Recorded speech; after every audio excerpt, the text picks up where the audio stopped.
sir. Mark, how you doing? Fair to Midland, as they say. As you guys can see this wonderful art up here, you guys can just go ahead and tell those guys what you have planned, what you have done in the past, and what your intentions are in the future. Go for it. Okay. Okay. We'll start My with, name is C. Winston with Taylor. which- I'm the cover illustrator for Quantum Leap comic books and innovation, and I just did the easy part. There, actually, boom, where did his name go? George Broderick did all the hard work, and so did David Campoti. And this is the main cover. The number one, actually there were two number ones, I don't know why, but I'll show you that. This is also the number 1B, which we did later, special edition. So the same inside. thank you. Thank you.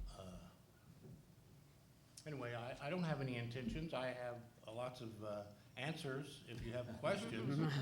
I worked for these guys in 91, 2, and 3, and it was really a lot of fun. I told them that to call me back when it was when they could afford me, but now I would do anything for them. No, I was a B-movie artist, you know, in Hollywood, and came up through Art Center College of Design after Vietnam, Bronze Star for Valor. Oh, very good, sir. Thank you, thank you. I walked second behind the point man, who I never lost my point man, but we lost some other guys. Anyway, beside the point. And grateful to be alive and to be able to do these things, and God has given me a gift that I want to share. So Very I'm gonna good. That's excellent donate work, this sir. to the kids. And,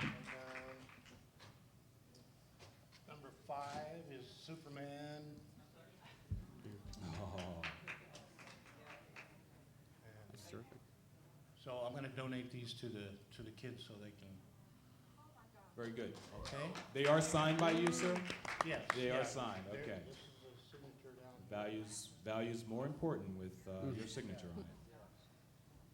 And I'll sign a comic book if they want. That's when I win all the comic books in the raffle. Stick around, okay? That's what I'm hoping. Yeah. So if you have questions, I'll be glad to show you every one of them. I have one that did not publish. This is probably your most valuable one right here if it has not been published. Dr. Sam jumps into Ziggy. That's great. That is Oh, all right. absolutely Gorgeous. beautiful. That is awesome. Very good. So they have access to, well, obviously, that's your original? That's not That's an your original. print. Really? You can buy that downstairs. You're kidding. You don't have any prints, do you? I have some. Because then you're giving away your only copy, I'm I'll give assuming. away some little prints that I've printed. if But you want. are selling that one That as I well. want to sell. Wow. Okay, that's Should I tell you a that's price? priceless in my opinion, but yeah. Okay. Well, we'll get back to you in a minute. Julie, what are you up to these days? Lovely That- novelist that you are. Good question.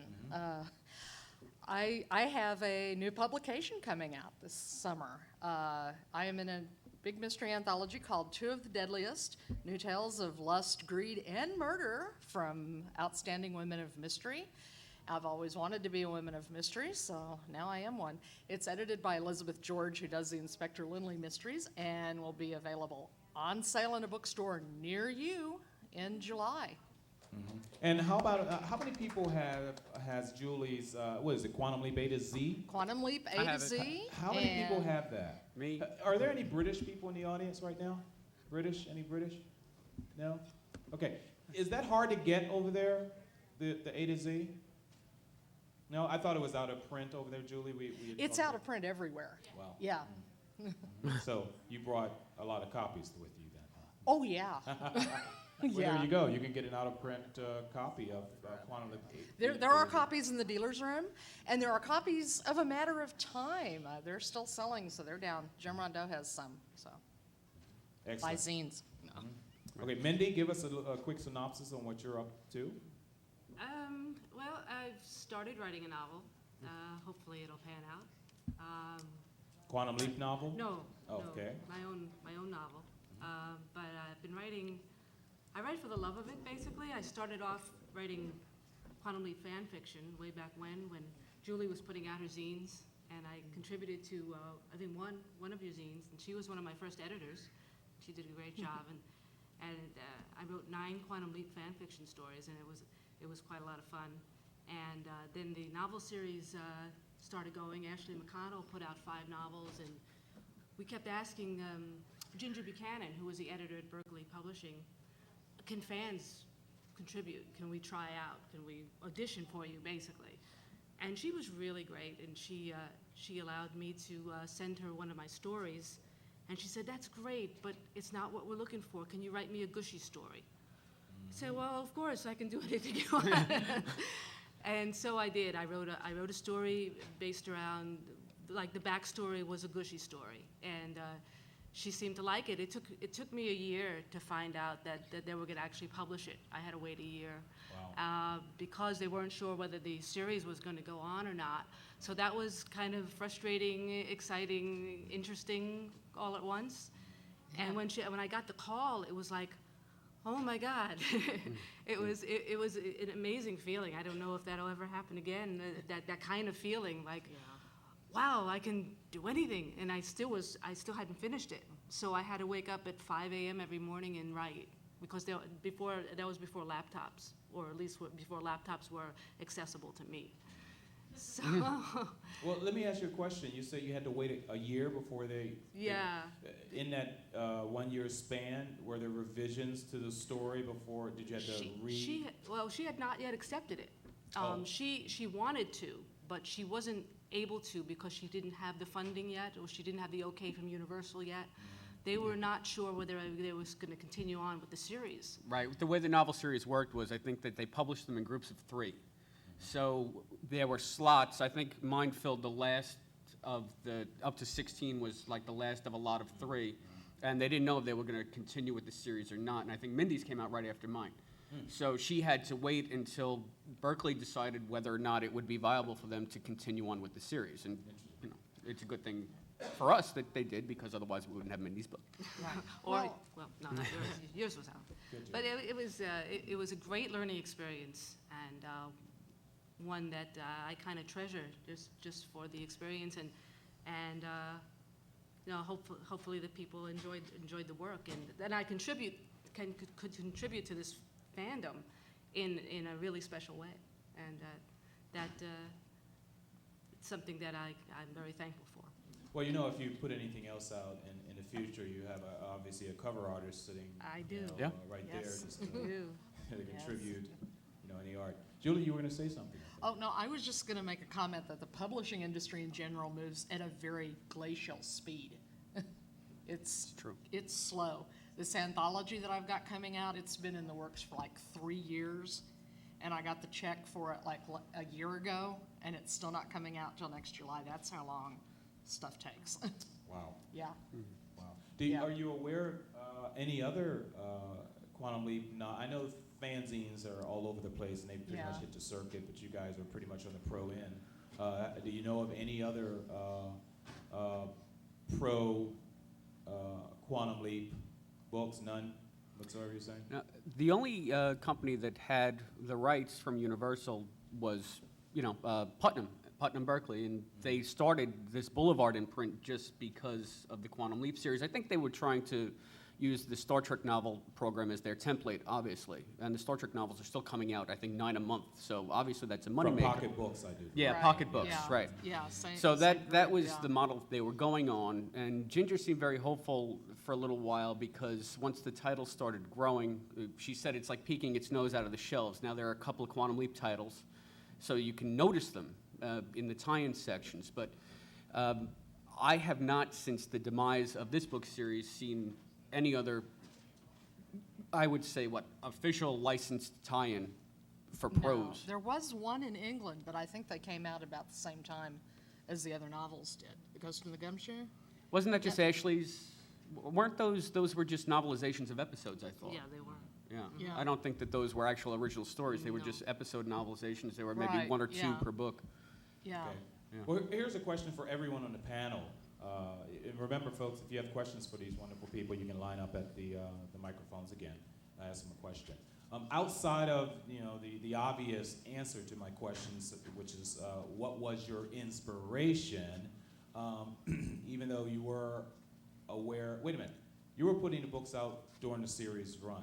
No, Okay. I think What- some of them started when the series was on. I Okay, think but- they started coming out at the end of the fourth and throughout the fifth But your season. publications were after the After. series ended. Mine was, the funny thing about my book was, it used to say an all-new original novel based on the smash hit TV series. Mm-hmm. They changed the title on mine to say the cult hit TV series. Yeah, Because mine- it had been canceled for, I think, 2 years by that point. Mine too. How So, about that? Yeah. yeah. Well, I guess my question is, your inspiration, having seen all Quantum Leap episodes and know pretty much the storyline and character development and whatever, how do you go? We've seen the fan film, A Leap to Die For, which was pretty much original. You leap to try to stop the death of Princess Di. What was your inspiration? Did you had any ideas such as that to maybe put into a book, historical aspect, or just another storyline? Yeah, you want to? Oh, well, my inspiration was having seen the show. I think it was the episode "Raped." I was in college at the time, and it was such a powerful episode. And I had grown to love Quantum Leap so much. I said I can write one of these. I can do it. And I went out to the computer lab on campus, and I typed out the first act of this. This is a script called Paradox that I wrote. I knew nothing about writing. I knew nothing about the TV business. I finished the script. I sent it off FedEx to Universal, thinking, okay, they're going to love it. They sent it back unopened. But that was sort of my first dabbling in Quantum Leap fiction. And then I was at the bookstore, again in college, and I saw Ashley McConnell's book out on the shelves. And, I almost fell over. I said, wait a minute. So I grabbed it, and I found out who was publishing it, and I read it, and I said, I can do this as well. My inspiration, though, it actually came from an outside source because I had my wife's uncle was a fan of the show, too. And he said to me, you know what, Chris, it's great that he does all this stuff, but what happens when the people whose lives he changed, what happens when they come back? And I said, that's a really good question because, Sam is hitting a home run or getting somebody married, and somebody leaps back in after Sam is gone saying, what, I'm married? What home run? What the hell are you talking about? So I said, okay, well, that's a good idea, but what happens if somebody comes back and they don't like the changes that Sam made? It's just something he was forced to do or the only thing he could do at the time so that he could leap out. And that was sort of the germ of the idea. And I tried to sell Ginger on the Paradox idea, but she didn't like that. But then I came up with this one, and she said, yeah, I think that one's good. But it took, a couple of different drafts of outline before she wrote me back and said, yeah, we have a go. So it was really just trying to fill in a part of the series that was a logical question that nobody seemed to address. That was my inspiration. And let me leap ahead, no pun intended, leap ahead to Mr. Taylor here since we're talking the writing aspect in terms of the art. Comic book people that I worked for had to go through Universal and have their script approved before they could publish. And a lot of the times they would go, no, we're going to put that on television. That one right there that you just wrote is on TV next week, or we're going to have this in another month. You can't publish that. So they were, I think they were as good a writer, at least in the ideas, that the people on TV were doing. So they had some good writers in comic. What about headshot approvals, whatever, Action Pros approvals and things like that? You had to submit, obviously, some form of your art to the studio before they can actually give you the go-ahead, right? I didn't go through that approval. Dave and George probably had to do that, but they gave me scrap from the Quantum Leap convention, from everywhere. They Right. gave me a book on it, and it was a lot of hard work. I've got one that had 4 reflections in a mirror myself for all of them. Right. And then I'd try to make up his head, and I'd try to find a piece of scrap that would fit that head, and then turn him in the mirrors. I can show it to you, but it'll take me a minute. That's amazing. It's really very difficult, one of the ones. And the price I was getting. Oh, you do have it with you? Yes. Oh, yeah, why don't you try and grab that? We'd love to see it, right? Obviously, some incredible talent you have, sir. I'm so jealous of people that can draw better than me. Hey, I did draw that. That is Sam. Right? Oh. Hey, And- can we get a close-up, Jamie, on what it was that he drew? You drew the Sam on your fanzine. I drew the Sam. Well, I had to put a cover on this script because just for academic interested. If anybody's interested in reading my first Quantum Leap fiction, I have nothing else to do with it, and these were sitting in my closet. So they're in the dealer's room for like $6, and I'll give all the money to the charity if anybody buys them. But I figured I needed to put a cover, and I thought I could draw all right, reading Cracked magazine my whole time growing up. So I tried to do my John Severin here, and that's about as good as it came out. So that is Sam, yes. Great, we got 2 questions in a minute. Hold on. I'd like to get back to Mr. Taylor's art that he was just talking about. If you guys can boom in on the easel here. This was, the actor went back to Ziggy, or went back to wherever they are. And then, of course, Sam jumped into his life. And I don't know why the reflections, but I had to draw him. And it was all George Broderick who designed it that way. Which was, I'm in front of my mirror at my house, and somebody's taking a photograph of me doing those things, and then I got to go find a head to match it, which was very difficult. This one, I love this one. This was on a Arsenio Hall for about 2 seconds.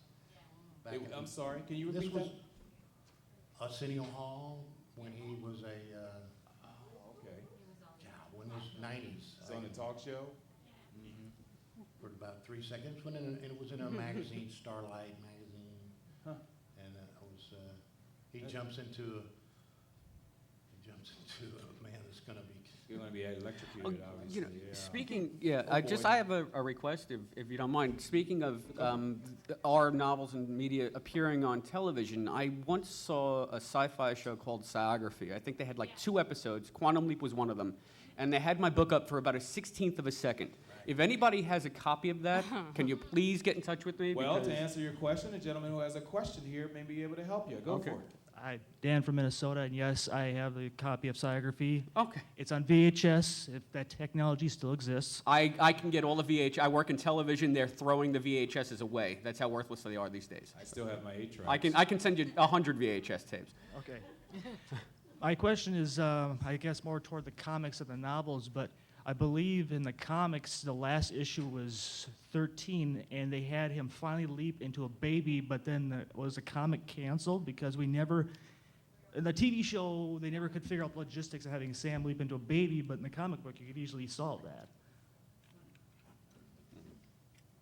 Can you repeat him? I didn't hear it. There was a comic where he leaped into a baby. Yes, it was the last comic that was produced, and I believe the leap out, he finally leaped into a baby. Did I'm Mr. like, Taylor do that cover or piece of art? Yeah, I think It was never- Christina Mavridis wrote that one, didn't she? How do you know about it if it was never published?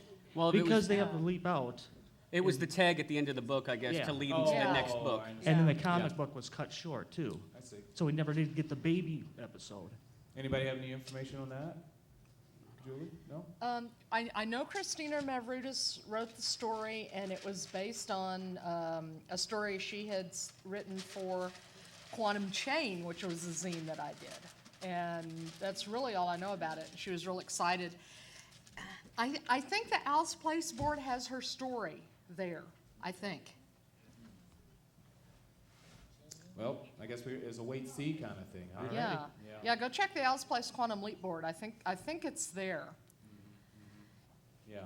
Don't forget to get up with Chris later, so you can. I'll give you my business card, so please don't disappear. I do appreciate it. Mindy, to you, was there any inspiration or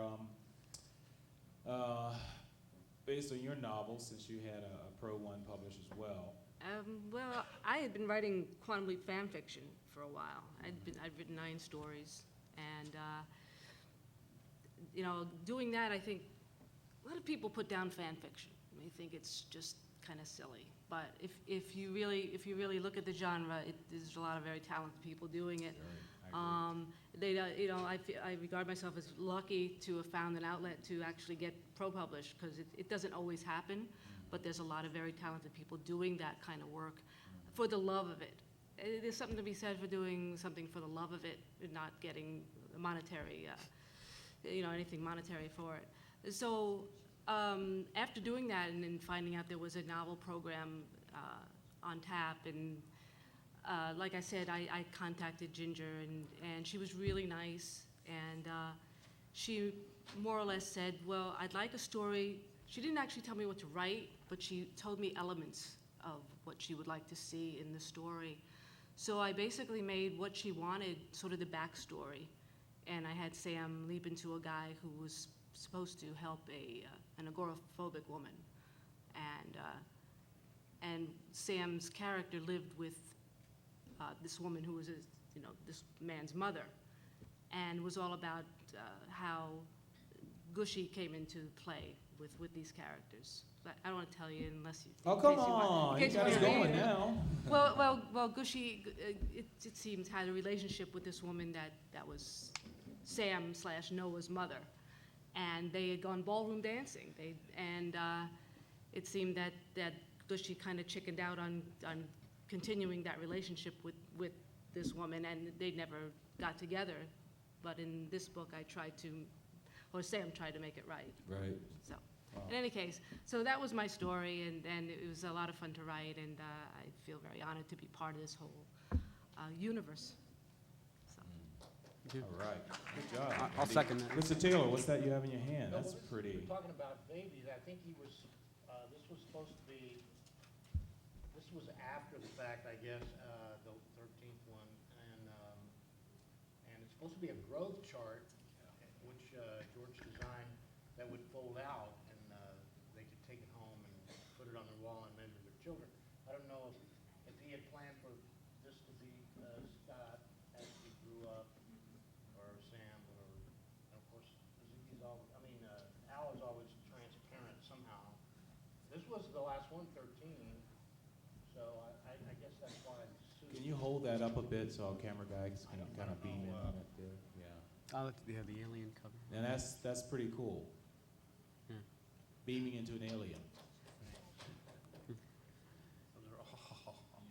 Had my children, had to pose for You know, Scott. guys, I mean, we're sitting here talking to artists and writers here, and you guys, we all have imaginations. Can you imagine Sam beaming into an alien?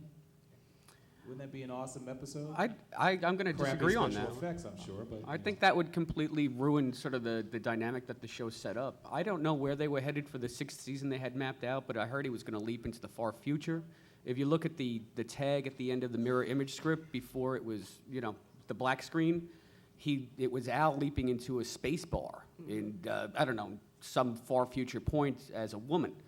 And it was the bartender who leapt him there. And it seemed to me that they were going to completely break all of the parameters that they had set up for the series if they were going to continue on to a 6th season. So I, for one, am going to say I'm glad it ended before it was ruined by the suits, because I know that Don probably didn't want to go that way, but he was under pressure to get the ratings up or to do whatever. And that's why Sam was Lee Harvey Oswald, after Don explicitly said early on that, Sam will never leap into Lee Harvey Oswald. It's just the reality of television. So I for one, am glad that, they were able to end it with a show like Mirror Image, which, I'm sorry, everybody hates it. I think that's one of the best series finales I've ever seen. I'm in love with that episode. okay, we have a question over on the other side, sir. Hey, my name's Jacob from Los Feliz, right up the street. Mark, I have to hand it to you. You're such a good moderator. You kind of stole my question about inspiration. Oh, I but I'm going to try to change it up in a different way. So if you guys can answer it differently or just say, hey, this was already asked, feel free. I was wondering if you set out always to write a Quantum Leap story, or if you had another idea floating around in your head, and then you said, hey, let me twist this and turn it into a Quantum Leap story, if that makes any sense as a question. And then also, just as a writer myself, I'm a little bit curious about your writing processes. Like Mindy said, she would get up at 5 in the morning. Like, do you do it early? Do you do it late? Do you goof off? Do you jump right into it? And the rewriting process that you guys go through, just a curious point for me. Julie, do you want to start? Or? Okay. Well, my book, this is a nonfiction book, but I was working on a novel when the plug was pulled on the program. And so I have kind of an unfinished novel sitting there on my hard disk that I keep thinking I'm going to finish someday. Would y'all like me to finish it? Yeah? Okay, maybe I will. It was a story that I had been kicking around, and I had pitched something entirely different to Ginger, and she said, well, what about if we did this? And so the nature of the story was that because of the Simo leap with Al, he could actually leap along Al's timeline too.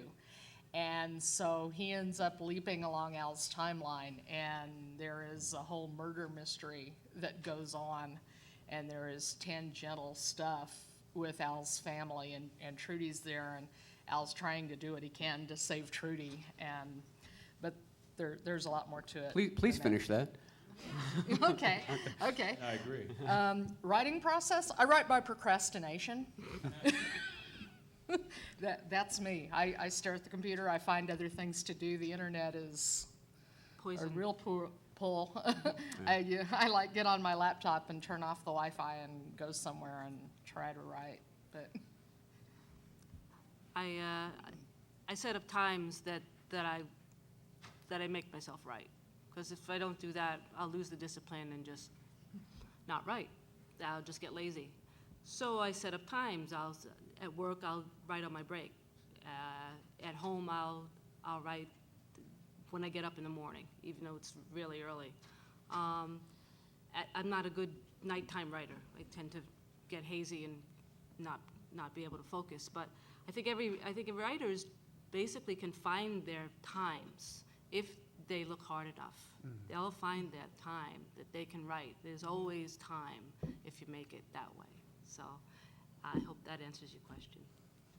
And I subscribe to the Julie method of procrastination. It's gotten to the point where I sit down with cue cards because if there's even a hint of Internet Explorer anywhere near, where I'm writing, I'm not writing.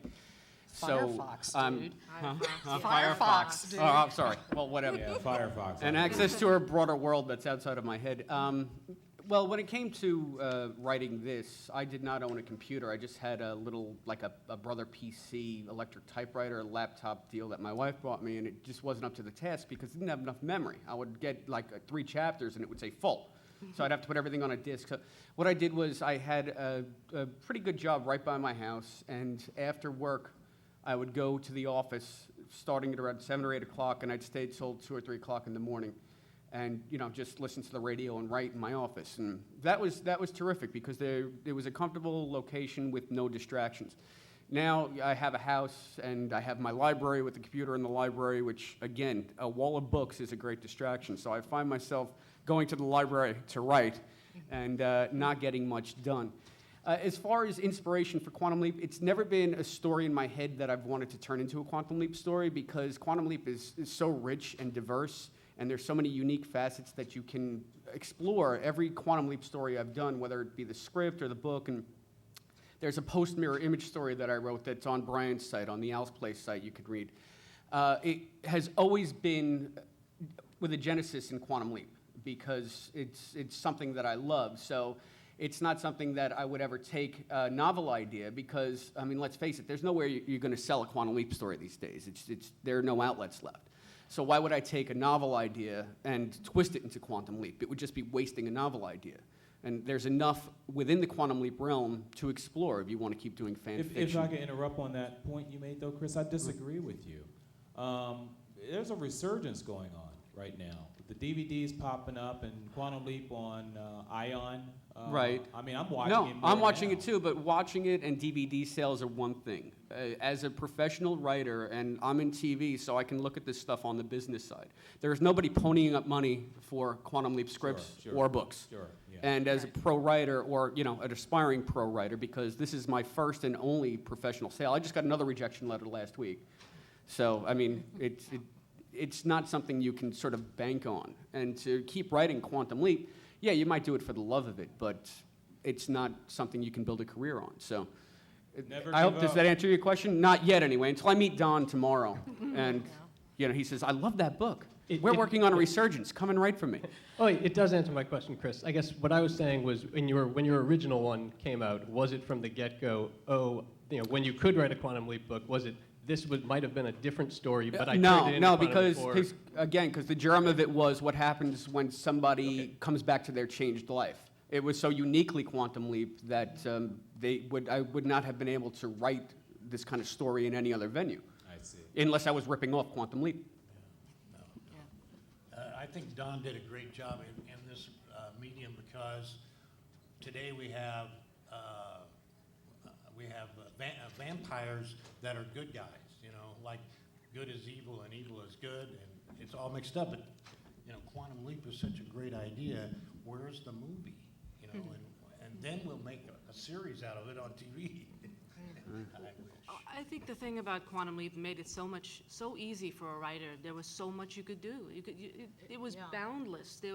You could make up your own characters. You can play with them. You can, have them interact with Sam. You can even have them interact with Al if that fit the universe. So it was, you can play with it, and that's what made it so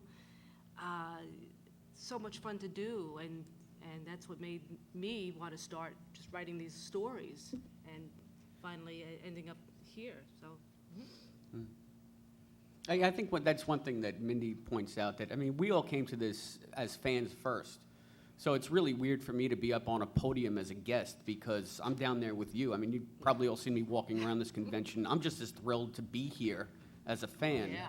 as I am as an author. And to me, this is almost tangential to actually coming to California to sit with everybody and see this, So, it's as big a kick to us. Definitely, yeah. This is my first convention, so Yeah. Thank you, Brian. You have another question? I don't. Just thank you very much, guys. You're all doing a great job. Yes, you Thanks. are. Thank you. Thank you. Okay, ma'am. Hello, I'm Rochelle from Florida. Hi. And, hey. And my question is to Julie, Uh-huh. because on your book, did you watch every episode in order? Did you just play and rewind? And how did you get copies of the episodes, or did you VHS tape them, or how did you get all this? I never thought watching TV for 8 solid hours a day would be work. It was hard work. Yes, I taped all the episodes and I sat back in my bedroom. I'm a very disorganized person, so I would sit back in the bedroom and sit on the bed with a pile of index cards and be writing things out. And because it was on the bed, I was forced to pick it up every night and file them away where they belonged. But yeah, I would sit 8 hours a day and write stuff on index cards, file them away, and then in the evenings I would sit down at the computer and write it all up. And I also, thanks to some very generous sleepers, got copies of some of the scripts, and some other very generous sleepers helped fact check the books, and I'm very grateful to all of the people who helped. But it was a lot of work to put together, and we went through about 3 rounds of editing on the book. They would find something and they would come back and they go, well, what's dry beer? And so I had to explain, because Sam asked for a dry beer in one of the episodes, and so I had to explain, well, yeah, there is such a thing as dry beer. is there really an entry for dry beer in your book? Yeah, he asked for a dry beer I know, in in the Mirror Man of Image. La Mancha episode. He was Wasn't in he the bar and he asked for a dry beer. Okay. And everyone's going, what? Because they hadn't had, that was a new thing in 94, 95. So, yeah, we went through a very extensive editing process. I'm very grateful to Ginger Buchanan for for all she did. She's Yeah. a heck of an editor. She was and- great, I have to agree. Yeah. Yeah, I know she made my book much better. As a matter of fact, there were some passages in my book that when I wrote them and I read them, I thought they were really funny, and she wanted to change them or cut some of them. And it was the one part where I said, no. And now I read the book now, and I said, geez, I should have listened to her. God, is that dopey. But, never underestimate the value of a good editor. To kill your darlings. Right. Yeah. Did I answer everything, or did I miss something? No, I just didn't know if they handed you scripts or if you really had to sit through and watch them all. Yeah, Thank you. I had to sit through and watch them all. And one reason I did it, even if I would have had the scripts, there's things that they change, that get changed. Someone comes up with a throwaway line once in a while they're filming. And, so if I wanted it to be accurate, and so I had to watch all the episodes. Watching Scott Bakula for 8 hours a day. Oh, my goodness. That was rough. No. And Mr. Taylor, approximately, let's use the example of the one up on the easel currently. How long would it take you to produce? How long would it take you to produce that? Let's say the first artwork that's up on the easel right now. Average time. I don't really remember, but I do remember reading an invoice, and it was like a week, so I had a week to do it. And I worked, when I was young, I worked 16 hours a day. I would work 8 hours and take a nap, and then work another 8. And I had 5 children altogether. But so I was the mother as well, and because I was home all the time. So a week would be he would send me a fax. I would have to do his sketch, send it back to him, and I'd photograph as many things as I needed to do. Waste the time looking for scrap, and usually end up making it up anyway. But so a week was the most I had for one of his comic book covers. Well, that's an extremely fast time, in my opinion, to produce something of that magnitude in just a week. Deadlines make you work really hard and fast. That's true. No, Miracles money happen. makes you work really hard. You want to get paid, you better finish this stuff That's right. now. Yeah. Any monetary? Well, I'm not going to ask you personally how much money you guys have ever made on anything you've. Well, screw it. How much money have you ever made on anything that you've put out? I'll tell you what I made for this book. It works out to, I think, a third of a cent per word. I made $4,000 on this book, and it was just writer for hire. So Yeah. since you don't own the characters and it's not your universe, you get a flat fee.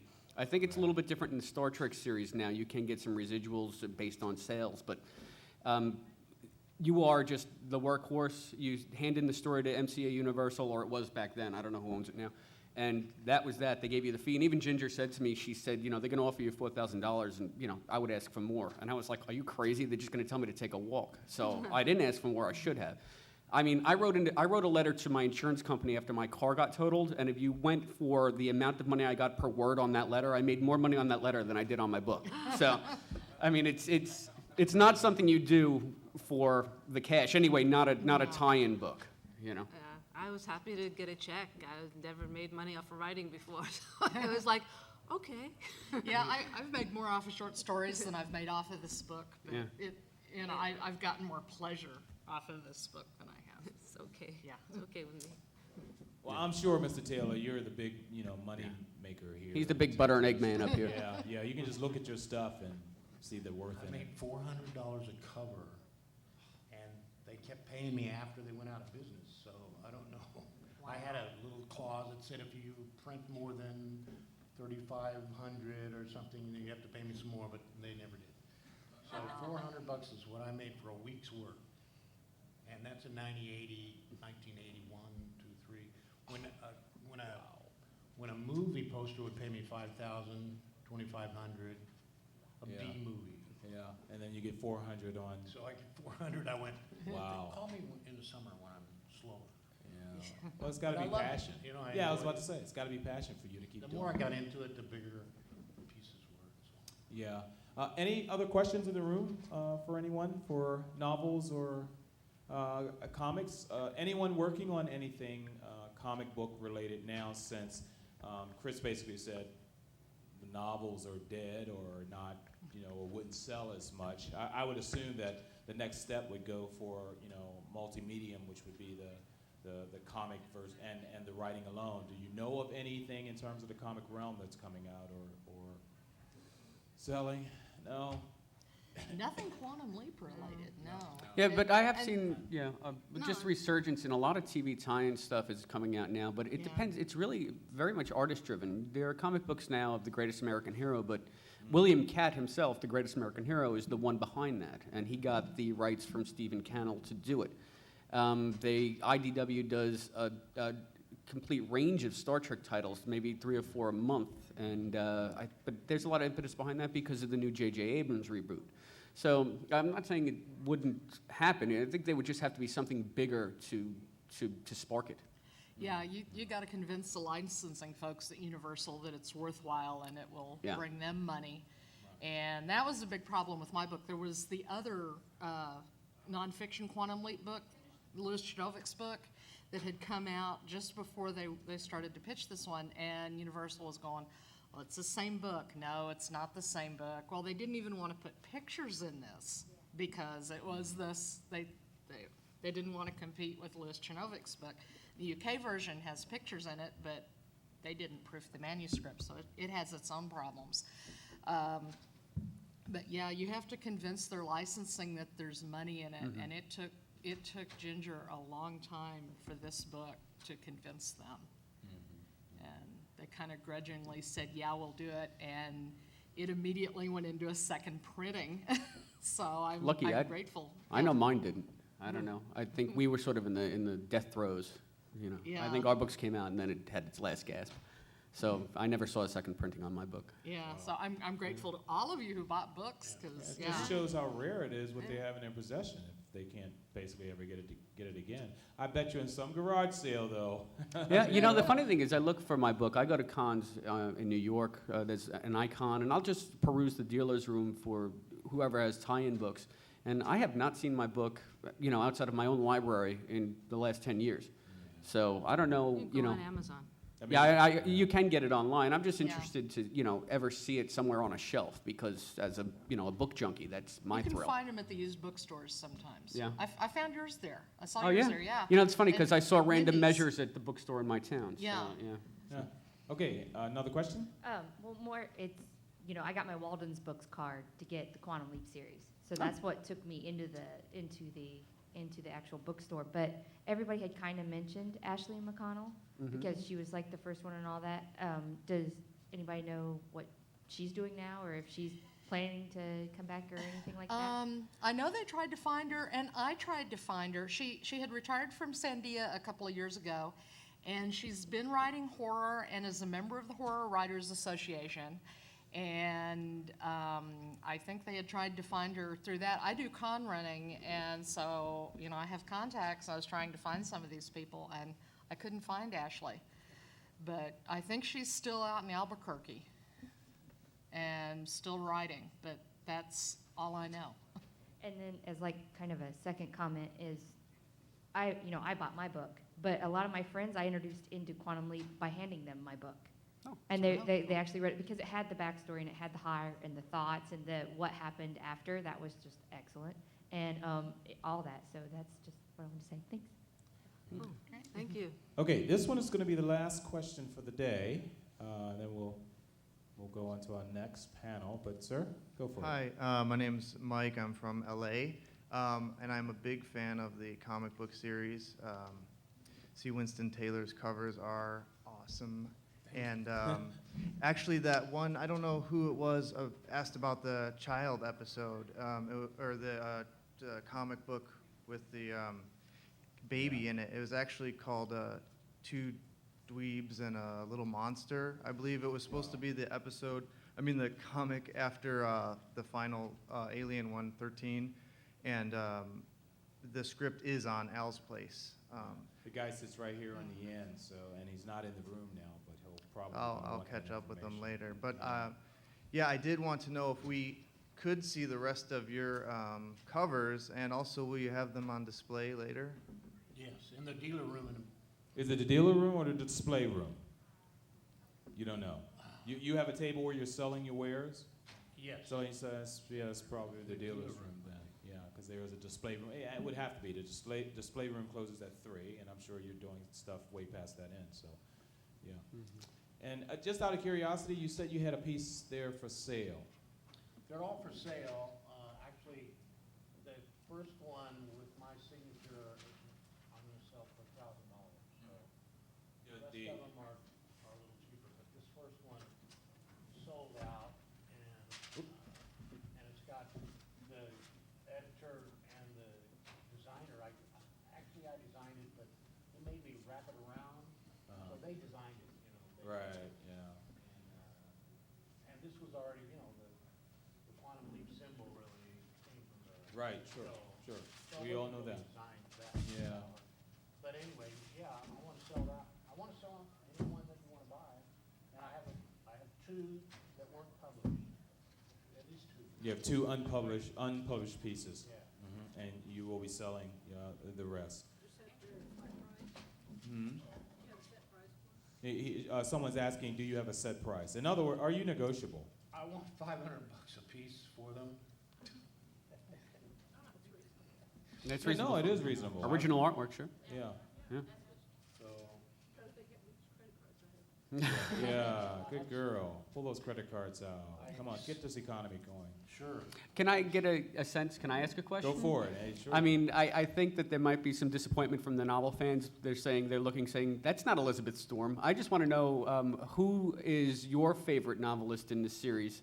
Because it seemed to me it was far and away much of Elizabeth Storm's works. Angels Unaware, and Prelude. No, No, Prelude- that no, was that was Ashley. that was Prelude Ashley. was Ashley. She did the Al MIA one as well with Maggie. So I'm just, if you can just shout them out, I'd be interested to know. No? Angels Unaware is mine. Yeah. Angels Unaware.